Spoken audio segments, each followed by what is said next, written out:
In 1984, WWF owner Vince McMahon, hoping to expand the national reach of his Stamford, Connecticut-based company, bought a majority stake in the Georgia territory and its WTBS time slot for $750,000.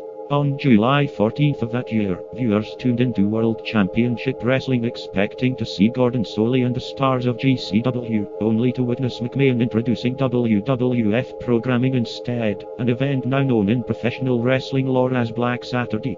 Freddie Miller, an announcer, was the only member of the original Georgia Championship Wrestling on-air cast who did not either quit in protest or get replaced by McMahon. McMahon had underestimated two major factors, however. The first was the difference in tastes between wrestling fans from different regions of the United States. GCW matches featured an emphasis on in-ring action with longer and more athletic matches.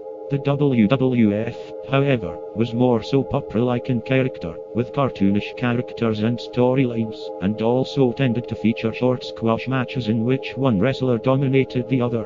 GCW's core audience thus did not receive the WWF product now shown on WTBS well. Secondly, McMahon had promised Ted Turner that he would produce original programming for the time slot at the WTBS studios in Atlanta.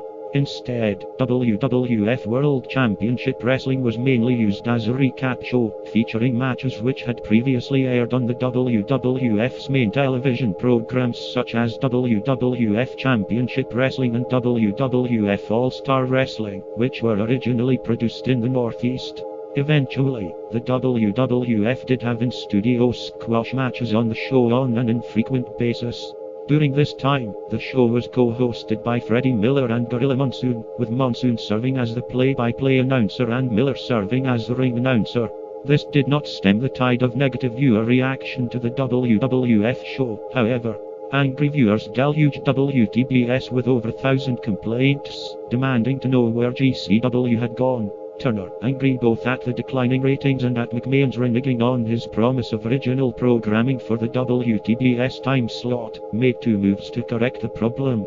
Firstly, he offered Ole Anderson, who had refused to sell his minority interest in GCW to McMahon and instead formed a successor promotion known as Championship Wrestling from Georgia, a 7 a.m. time slot on Saturday mornings.